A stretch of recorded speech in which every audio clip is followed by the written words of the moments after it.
بسم اللہ الرحمن الرحیم۔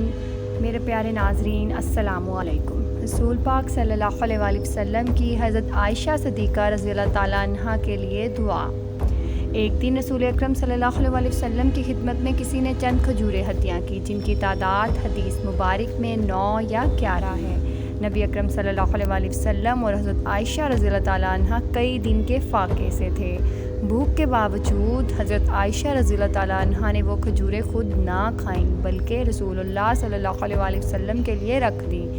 جب حضور اکرم صلی اللہ علیہ وآلہ وسلم گھر تشریف لائے تو حضرت عائشہ رضی اللہ تعالیٰ عنہ نے وہ کھجوریں نبی اکرم صلی اللہ علیہ وآلہ وسلم کی خدمت میں پیش کر دیں۔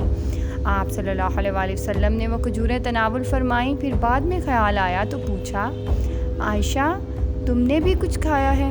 حضرت عائشہ رضی اللہ تعالیٰ عنہ نے عرض کیا، یا رسول اللہ صلی اللہ علیہ وآلہ وسلم، میرے لیے رب کی رضا کافی ہے۔ حضرت صلی اللہ علیہ وآلہ وسلم سمجھ گئے کہ حضرت عائشہ رضی اللہ تعالیٰ عنہ نے کچھ نہیں کھایا۔ آپ صلی اللہ علیہ وآلہ وسلم کو بہت افسوس ہوا، فرمایا، عائشہ تم نے کھجوریں کھا لینی تھی۔ حضرت عائشہ رضی اللہ تعالیٰ عنہ مسکرائیں اور عرض کی کہ اللہ کے رسول صلی اللہ علیہ وآلہ وسلم نے کھا لی۔ اس وقت رسول اللہ صلی اللہ علیہ وآلہ وسلم کے لب مبارک حرکت میں آئے اور دعا کی، اے اللہ عائشہ کو اس صبر کا اجر عظیم عطا فرما۔ حضرت عائشہ رضی اللہ تعالیٰ عنہ نے عرض کیا، حضور میرے لیے دعا فرمائیں کہ اللہ تعالیٰ مجھے جنت میں بھی آپ صلی اللہ علیہ وآلہ وسلم کی بیوی بنائے۔ حضور اقدس صلی اللہ علیہ وآلہ وسلم نے ارشاد فرمایا، اگر جنت میں میری رفاقت مطلوب ہے تو پھر زاہدہ اور صابرہ بن جاؤ۔ کل کے لیے سامان خوراک جمع نہ کرو، جو زائد ہو اللہ تعالیٰ کی راہ میں صدقہ کر دیا کرو۔